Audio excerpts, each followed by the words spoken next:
My brother kicked me out of our parents' house. Now I've discovered he forged their will to steal everything. I'm a 33-year-old man, and until last year I thought my brother, Nathan, was just controlling and bossy. I didn't realize he was capable of destroying our entire family. It started after my dad passed away. Mom was already gone years before, so it was just the two of us left to handle the estate. Dad's house, a bit of money and savings, and a lifetime of memories. I thought we'd work through it together, but Nathan had other plans. One evening, not even 2 weeks after the funeral, Nathan called a family meeting, which was basically just him sitting me down in the living room and saying, "You should probably start packing." Dad wanted me to have the house. I stared at him. "What are you talking about?" He said countless times, "This place would be split between us." Nathan smirked and pulled out a folder. Inside was a printed will, dated only 6 months before Dad died, stating the entire estate was to go solely to Nathan. No mention of me at all. My blood went cold. "Dad would never write this,"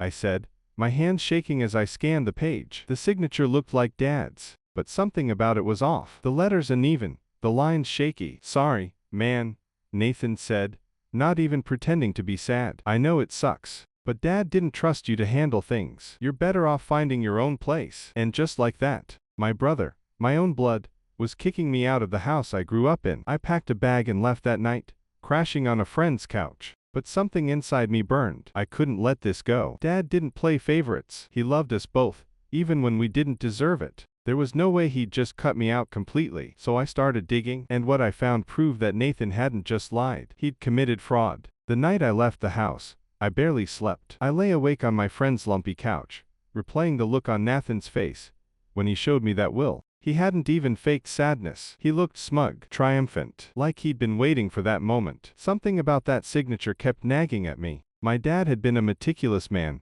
his penmanship sharp, precise, like he was still back in school being graded on it. The signature on that will looked nothing like that. It was sloppy, rushed, and uneven, almost like someone had tried to copy it from memory. The next morning, I went to Dad's old desk. I knew Nathan hadn't touched it yet because he hated sorting through paperwork. Digging through drawers full of tax forms, old utility bills, and even my mom's letters, I finally found what I was looking for. Dad's real signature, on dozens of documents. Loan papers, insurance forms, a handwritten note he'd signed just last year, when he gave me a check to cover some bills. When I laid them side by side with the will, the difference screamed at me. Dad's writing was steady, consistent. The one on the will looked jagged, like it had been traced. My hands trembled as I snapped photos of everything, but I wasn't stopping there. I reached out to Dad's lawyer, the one who had handled my mom's estate years back. When I showed him the copy Nathan had given me, his eyebrows shot up. "Strange," he muttered. "Your father never contacted me about drafting a new will. The last valid one I have on file is from 10 years ago. And in that one, he split everything 50-50 between you and your brother." My heart pounded. "So this?" I asked, sliding the forged one toward him. He examined it carefully. "I can't say definitively without a handwriting expert, but I'll tell you this much. Your father's signature here doesn't match any of the dozens of documents I've seen over the years. And the format, it looks like something downloaded off the internet, not a legal draft I'd prepare." That was all the confirmation I needed. I left his office feeling both vindicated and sick. Vindicated because I knew I was right. Nathan had faked the will. Sick because the person who had betrayed me wasn't a stranger, but my own brother. Over the next week, I quietly gathered everything I could. Bank statements, letters, receipts with Dad's signature. I even found the program from his memorial service, because he'd signed off on the design just weeks before he passed. Each document was another nail in Nathan's coffin. Meanwhile, Nathan was already moving into Dad's house, like he was king of the castle. He posted pictures on Facebook of himself sitting in Dad's recliner, with the caption, "New beginnings." He hosted a barbecue in the backyard, drinking beer with his buddies like he hadn't just stolen from his own family. People commented things like, "Congrats man, your dad would be proud," and I wanted to vomit. The worst part, he started throwing my stuff out. A neighbor texted me saying she saw Nathan dragging boxes of my old belongings to the curb. Childhood photos,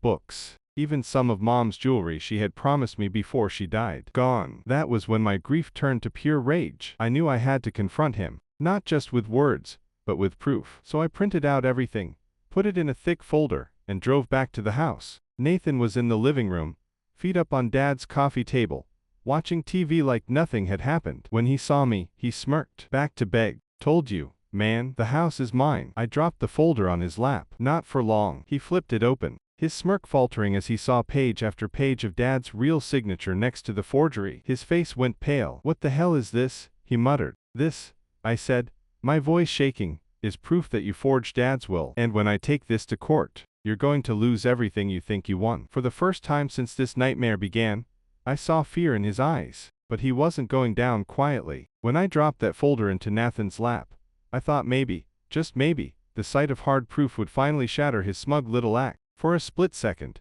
I saw it. His smirk faltered, his eyes flickered, and his hands trembled ever so slightly as he flipped through the documents. But then he did what he always does. He tried to bluff his way out of it. He tossed the papers onto the table with a laugh that sounded forced. This is pathetic. You think waving a bunch of old signatures around proves anything? Dad changed his mind. End of story. He wanted me to have the house. I leaned forward, my voice cold. Funny how Dad's lawyer says otherwise. He has the real will, the one that splits everything evenly. And he confirmed Dad never drafted a new one with him. So explain to me, Nathan, why does the will you have look like it came from some random template online? His jaw tightened. He didn't have an answer for that, and we both knew it. He tried a different tactic. You always were jealous. Dad trusted me because I took care of things. You were always irresponsible. Maybe that's why he cut you out. That hit a nerve, but I refused to let him see it. Don't you dare rewrite history. Dad loved us both. He never would have chosen one of us over the other. This isn't about me being jealous. It's about you being a thief. Nathan stood up, towering over me, his face red. You think anyone's going to believe you? It's my word against yours. And guess what? I've got the will. I pulled out my phone and showed him a photo of the email from Dad's lawyer. No, Nathan, you've got a piece of paper you forged. I've got the truth. And if I take this to court, a handwriting expert will tear your little scam to shreds. For the first time, he lost his cool. He lunged forward, knocking the folder off the table. Papers scattered across the floor like snow. Our father's life reduced to a flurry of ink and accusations. You're not taking this from me, he shouted, his voice cracking. I've worked too hard for this. I stared at him, stunned. Worked too hard? You mean what? Printing out a fake will and practicing Dad's signature in your bedroom. That's your definition of hard work. He froze, realizing he'd said too much. The silence that followed was deafening. I bent down, gathered the papers calmly, and slid them back into the folder. Thanks for admitting it. That'll sound great in court.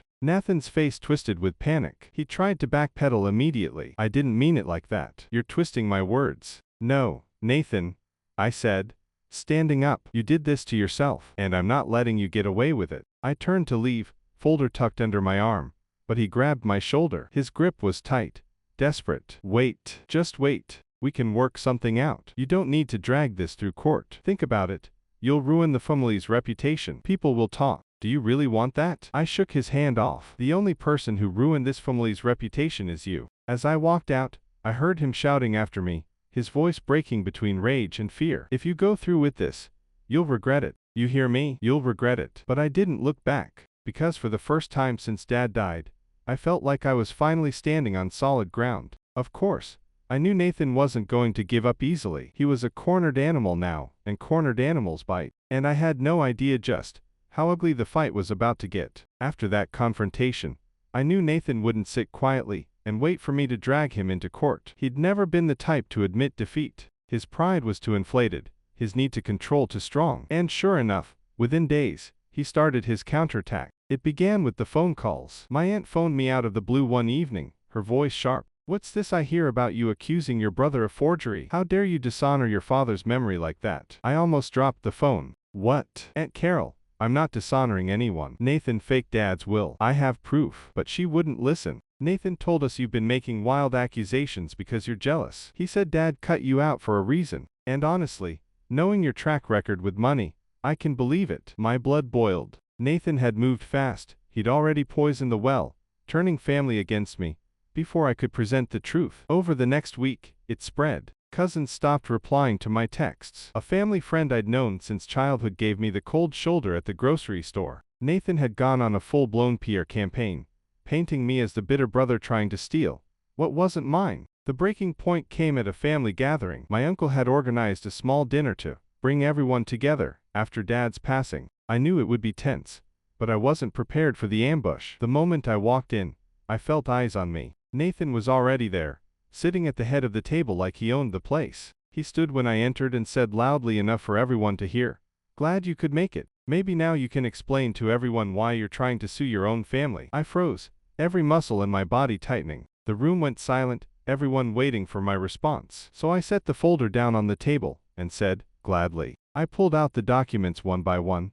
Dad's real signatures, the lawyer's email, the forged will. I laid them out like a deck of cards, in front of everyone. This isn't about jealousy. This is about the truth. Dad never wrote this so-called new will. Nathan did. And here's the proof. The room buzzed with whispers. My aunt leaned in, comparing the signatures. My uncle frowned, muttering, "They don't match." Nathan's face turned crimson. He snatched the forged will off the table and waved it in the air. "This is real. Dad signed this, and he told me himself he didn't trust you with the house. You were always irresponsible, always the screw-up." I locked eyes with him. "Then explain why Dad's lawyer never saw this will. Explain why the format matches a template from the internet. Explain why your story keeps changing every time I corner you." For a moment, the mask slipped. His voice cracked as he yelled, "Because Dad wanted me to have it. All right. He owed me." The room went silent. My cousin whispered, "Owed you? For what?" Nathan realized what he'd just admitted, and stammered, trying to backpedal. I mean,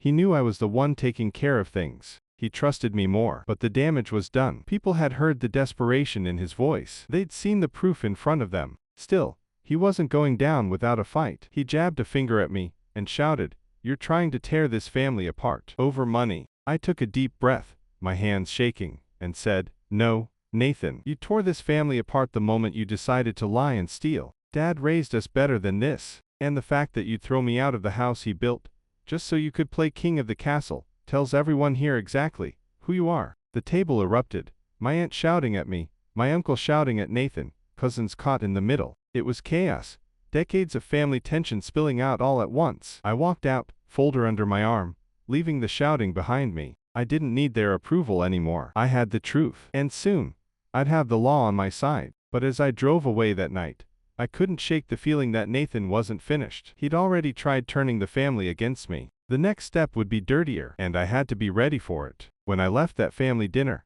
I knew there was no going back. Nathan had declared war, and I wasn't going to keep pretending it was a misunderstanding or some sibling rivalry. He had forged our father's will, stolen from me, and tried to destroy my credibility with the very people who were supposed to have my back. The next morning, I met with the lawyer again. I laid everything out on his desk, the original will from 10 years ago, the suspiciously sloppy, new will Nathan was waving around, the documents with Dad's real signatures, and my notes from the family dinner, where Nathan had slipped up in front of everyone. The lawyer tapped his pen against the forged will and sighed. "I've seen this before. Sloppy forgery, online template, inconsistent signatures. You've got a strong case. If you want to pursue this, we'll contest the will in probate court. But be warned, this could get ugly." "I don't care if it gets ugly," I said. "He doesn't get to rewrite Dad's legacy just to feed his ego." And so, the case began. Nathan was furious when he got served with papers. He called me that night, screaming down the phone, "You think you're better than me? You're dragging this through court just because you can't handle the fact Dad didn't want you to have anything." I hung up on him. From that point on, all communication went through the lawyers. The day of the hearing, the courtroom was tense. Nathan walked in wearing an expensive suit, paid for with money he didn't earn, his chin high like he was walking onto a stage. He spotted me and smirked, as if to say, "I'm untouchable." But his confidence started to crack the moment the handwriting expert took the stand. They laid out, in excruciating detail, why the new will's signature didn't match Dad's. Different slant, inconsistent loops, pressure points in the pen strokes that showed hesitation, like someone was trying to mimic rather than sign naturally. Nathan shifted in his seat, tugging at his collar. Then came the financial evidence. The lawyer pointed out that the so-called will had been typed in a template identical to one found on a free legal forms website. The formatting didn't even match what Dad's lawyer had used for Mom's estate. Finally, the nail in the coffin, testimony from Dad's longtime lawyer confirming he had never drafted, signed, or filed any such will. He produced the last valid version, clearly stating that everything was to be split evenly between Nathan and me. The judge leaned back, unimpressed, and asked Nathan's lawyer if they had anything to counter the evidence. His lawyer stammered, shuffled papers, and finally admitted, "No, Your Honor." Nathan's face went pale. The ruling was swift. The forged will was invalid. The estate would be divided according to the original document. Nathan was also referred for potential criminal investigation due to the forgery. I should have felt victorious. And in a way, I did. But watching my brother's face as the judge read the decision, it wasn't joy I felt. It was grief. Grief for the family we once were. Grief for the fact that the only sibling I had left had destroyed himself out of greed. After court, Nathan tried one last time. He cornered me outside the courthouse, his voice desperate now instead of arrogant. "Come on, man. You don't have to do this. We can still work something out. We're brothers." I stared at him. "You stopped being my brother the day you forged Dad's signature." For once, he had no comeback. He just stood there, his mouth opening and closing, until finally he walked away. The investigation into the forgery dragged on for months. I don't know if he'll end up facing charges, honestly. I don't even care anymore. What mattered to me was that Dad's legacy was restored. His house, his savings, his memory, they wouldn't be defined by Nathan's lies. I've since moved back into the house. It feels different now, not always in a good way. The walls feel heavier, like they've absorbed all the shouting and bitterness of the past year. Sometimes I wonder if Dad would be disappointed in us, in how his sons ended up fighting like enemies instead of leaning on each other. But then I remind myself, I didn't start this war. Nathan did. Now, when I sit in Dad's old recliner, I don't feel like I won. I feel like I survived. And maybe that's the best I can hope for. Because I didn't just lose a brother. I lost the illusion that family always means loyalty. And I don't know if I'll ever be able to forgive him for that. Follow me for more stories.